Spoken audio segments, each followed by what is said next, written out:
everybody. Welcome back to RPG Imaginings. Today I have for you Monsters, Aliens, and Holes in the Ground, a guide to tabletop role-playing games from D&D to Mothership by Stu Horvath. And I had seen this book in my FLGS, and so I let my partner know, and this was a Christmas gift from my partner, and I'm very excited to share it with all of you. I'm only about a quarter of the way through it, because it is a large book, and I read about a dozen books simultaneously. That's just what I've found to be the good pathway for me, because it keeps me interested, and keeps me reading. But I'm excited to showcase this for all of you, because not only is this a gorgeous collector's piece, I mean, arguably just based upon the cover art alone, but I also think that it is a very honest take on role-playing history. And honesty is something that is very important to me. I think that there is a lot of dishonesty that comes from some people in the hobby, and I think it's born out of personal insecurity. I think part of it is also just born out of rose-colored glasses, that what people remember about their youth and what actually happened in their youth are sometimes at odds with each other, and that doesn't make them what they experienced wrong or bad or anything. But our perspectives on the past can often color how we view the past, and sometimes we don't remember things the way that they actually happened. So I really appreciate Stu's book right out of the gate, based upon what I've read so far, in that he has a very honest, accurate take on the role-playing hobby, and I think that as we continue to welcome new people to the hobby, it is incumbent upon us to tell them the truth as it really existed in the past, not merely our recollections of what happened in the past. Because your recollections are your recollections, but that doesn't mean that you are fairly portraying what actually happened in the past. This is by MIT Press. And Stu Horvath is a journalist. It says here, writer from New Jersey. He's the founder of Unwinnable, an outlet for independent cultural criticism. He also manages the Vintage RPG account on Instagram and co-hosts the Vintage RPG podcast. So check that podcast out. And then we have some comments from luminaries in the hobby. And it starts off here. When Gary Gygax and Dave Arneson released Dungeons & Dragons in 1974, they created the first role-playing game of all time. Little did they know that their humble box set of 3 small digest-sized booklets would spawn an entire industry practically overnight. In Monsters, Aliens, and Holes in the Ground, Stu Horvath explores how the hobby of role-playing games, commonly known as RPGs, blossomed out of an unlikely pop cultural phenomenon and became a dominant gaming form by the 2010s. Going far beyond D&D, this heavily illustrated tome covers more than 300 different RPGs that have been published in the last 5 decades. Monsters, Aliens, and Holes in the Ground features, among other things, bunnies, Ghostbusters, soap operas, criminal bears, space monsters, political intrigue, vampires, romance, and of course, some Dungeons & Dragons. In a decade-by-decade breakdown, Horvath chronicles how RPGs have evolved in the time between their inception and the present day, offering a deep and gratifying glimpse into a hobby that has changed the way we think about games and play. Awesome. I am super excited. I've been reading this slowly. I'm only, as I said, only about a quarter of the way through it. But it's a beautiful book. I mean, it's definitely a coffee table book, but it's also been a great read for me. And I should probably mention right out of the gate that Stu has largely focused on his collection in what he chooses to showcase. Now, he has a very deep selection. I think that there are very few people who have comprehensive collections of all role-playing games that have ever been published, because that is in the thousands easily. But in terms of, collecting luminaries of their particular days, full respect to Stu, he has a really good collection, and nothing in his collection surprises me in terms of highlights of what is on a lot of people's chase lists for what they are interested in exploring for the hobby. Now, inherently in Stu's collection is the fact that role-playing games have been and become so much more than Dungeons and Dragons. Was Dungeons and Dragons the first? Arguably debatable. I think most people will land on it being the first in terms of like overall publication dates, but the concept of role-playing somebody who other than who you actually are has been around in human civilization for a long time. And so this book is organized chronologically, and in a great introduction, Stu talks a lot about his early collecting, limitations of his early collecting, what role-playing games he was interested in, and then we delve right into the 1970s with Dungeons and Dragons. Now, what captured me right away in reading this is that immediately out of the gate, and the way, of course, that Stu has done this is that it's chronological in that when a game was published, it appears in the book.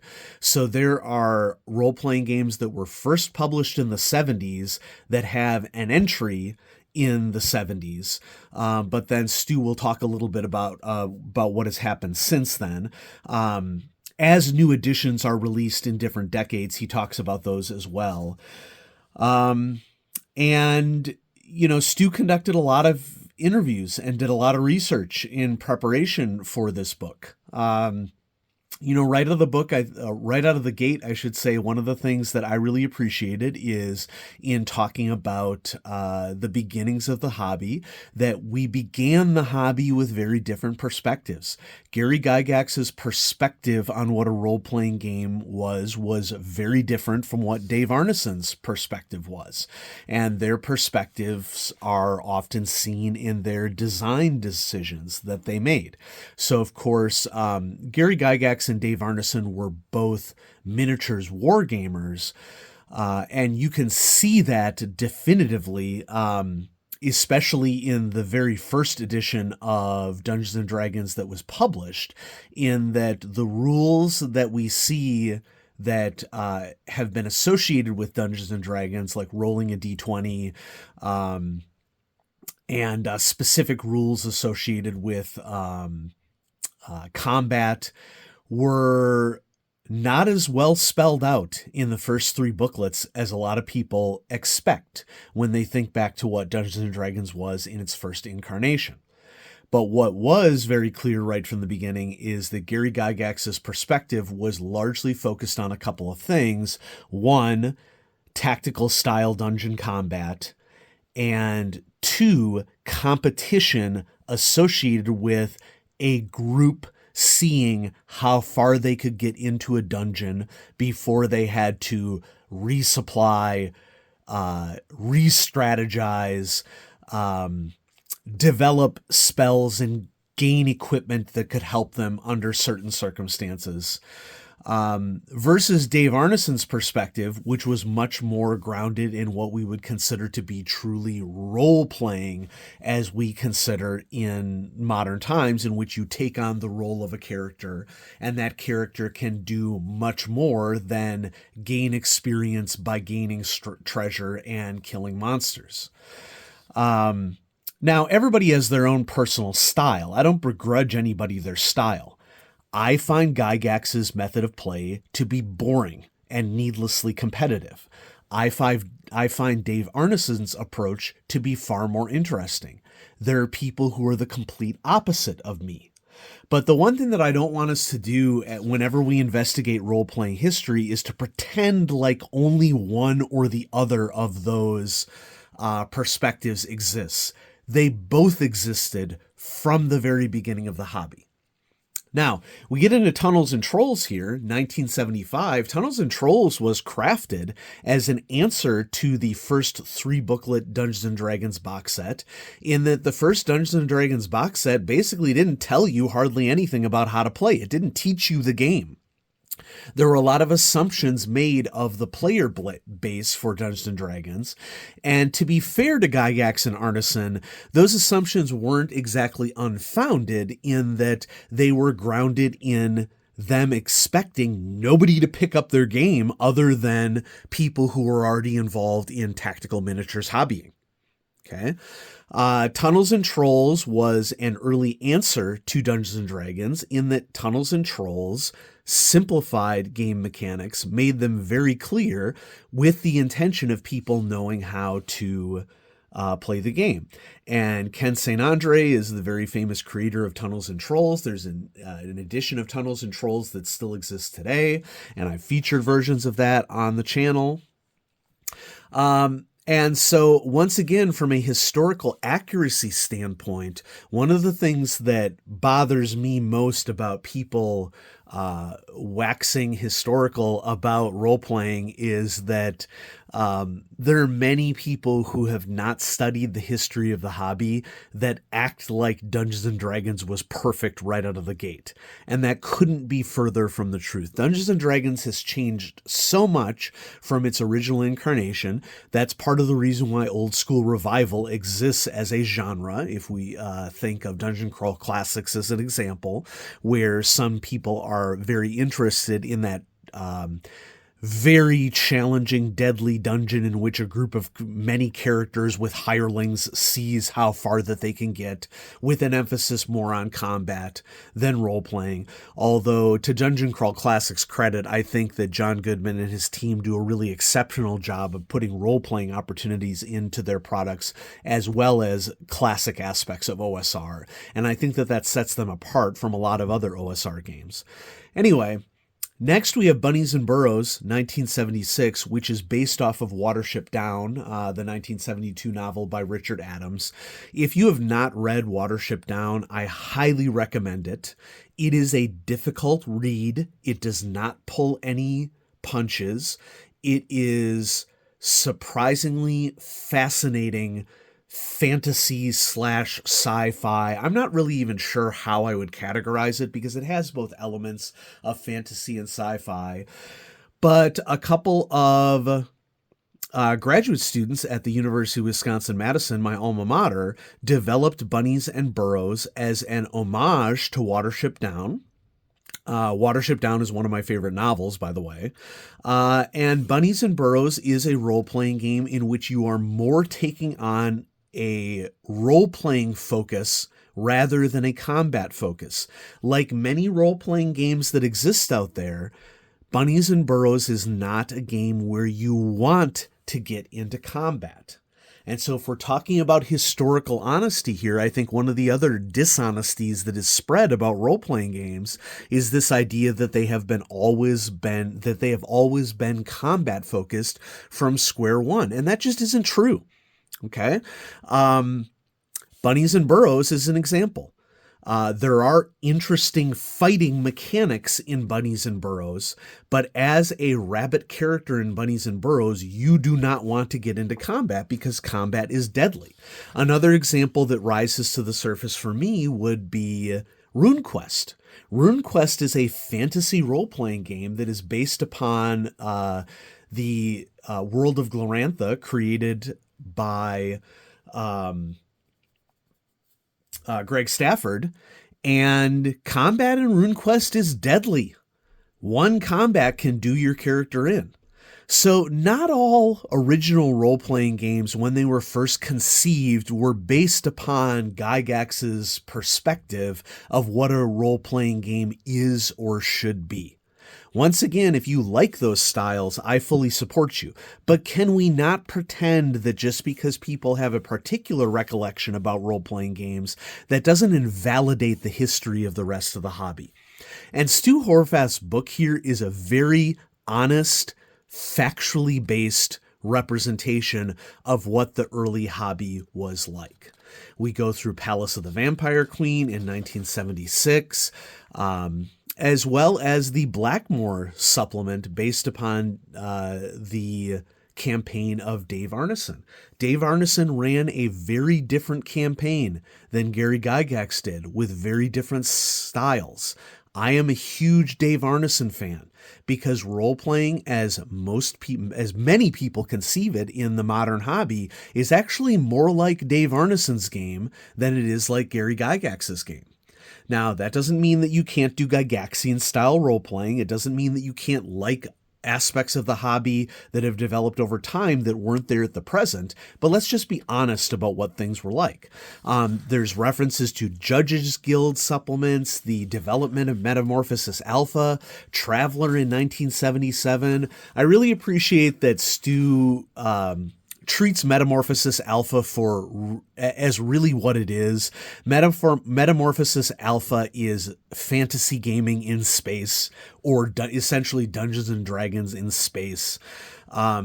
Just like in many aspects of early D&D where there were sci-fi elements that were put into original D&D scenario works, which, by the way, TSR did not believe that people wanted to see scenarios at all.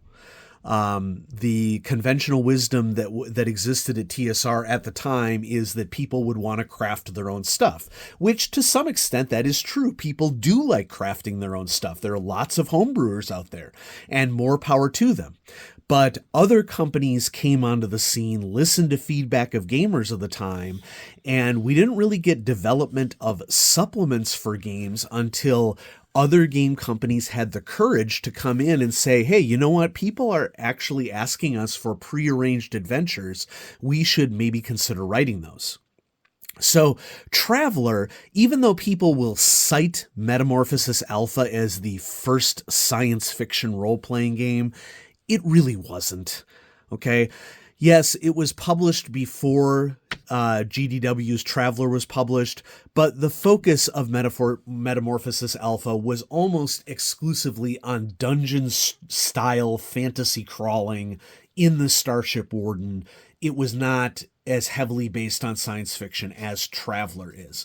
And so in my eyes, Traveler is really, truly the first science fiction role-playing game that exists out there.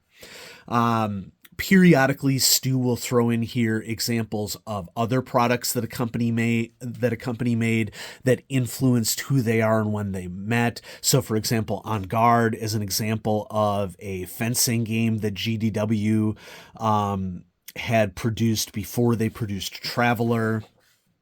And then, we basically just continue through the hobby with the development of Tegel Manor by Judges Guild, the Wilder Lands of High Fantasy series by Judges Guild, the Fantasy Trip, Arduin, Chivalry and Sorcery, which I had not known as much about Chivalry and Sorcery until I read it. The idea behind Chivalry and Sorcery still exists today, is that if you wanted to go even more realistic in your role-playing games, and by this definition, realistic means bringing in more medieval European concepts like chivalry and honor and courage and, the features of knights that you would expect. The impact that the Monster Manual had on the hobby. Chaosium had published a supplement called All the World's Monsters. And the Player's Handbook is released. Gamma World is released, which Gamma World is definitely the first post-apocalyptic game. That doesn't mean that post-apocalyptic elements don't appear in other role-playing games of the time. And then we get into RuneQuest. And what RuneQuest did for the hobby and what it made it different from Dungeons and Dragons.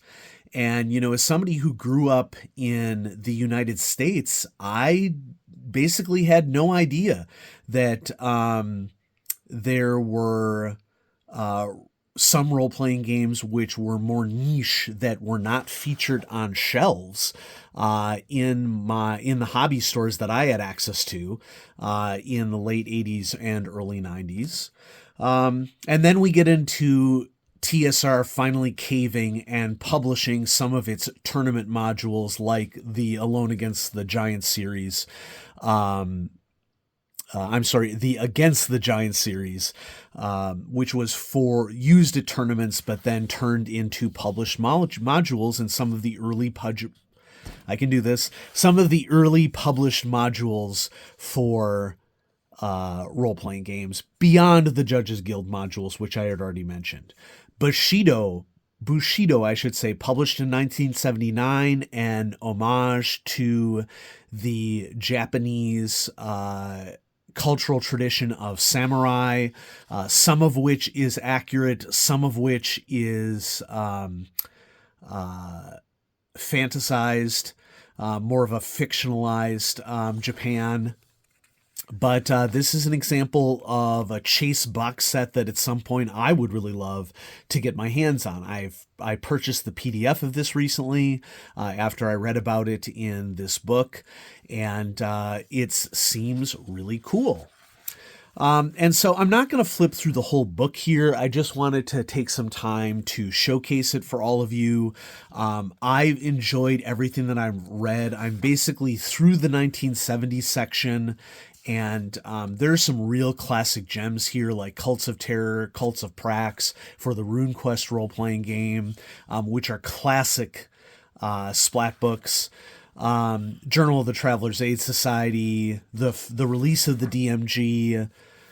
And so I highly recommend that you check out Stu's book, because it is a really honest take on, so far, based upon what I've read, on the early days of the hobby. And I have always been for and always be for whatever you like in role-playing games, so long as you allow for other people to like what they like as well, and for us not to misrepresent the early hobby to new gamers especially.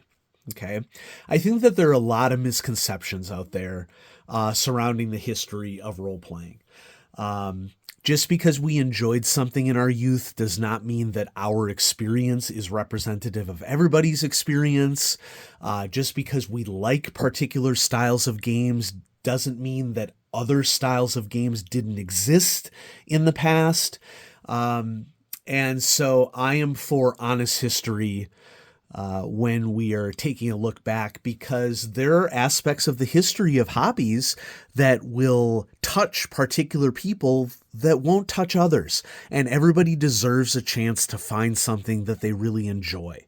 Okay, the role-playing hobby is not an exclusive hobby. We should not be trying to keep anybody out, and we're more likely to draw people in when we are honest about what happened in the past and some of the differences between some of the games and writers and artists and luminaries that existed in the past. And so whatever aspect of early role-playing you are into, awesome. I support you. Some of those aspects I enjoy. Some of those aspects I don't enjoy. But I'm going to be having some aspects that I do enjoy coming up on the hobby pretty soon. So, for example, I will give you a little peek. Whoops, sorry about the camera shake there. I will give you a little peek at Bushido. I printed off the PDF, and I think that this will be a really interesting aspect of role-playing history that we should be taking a look at. I have a printed off PDF copy of Bunnies and Burrows that I'll be showcasing for all of you, because I'm interested in the full breadth of the hobby, not just what particular people like to talk about or what they think is the best. I want to investigate what also I think is the best as well. And so, yeah, thanks for watching, folks. Check out Stu Horvath's Monsters, Aliens, and Holes in the Ground, a guide to tabletop role-playing games from D&D to Mothership. This is the favorite present that I've gotten from my partner in a long time, and I have been eagerly reading it and taking my time with it and enjoying it. And I recommend it to any of you in the audience who are interested in role-playing history. We're approaching 2,000 subs. Maybe share the channel to people that you know. And for 2,000 subs, currently in the lead, we have King Richard, which is a very well-known and very well-remembered FASA supplement from the early days of Traveller.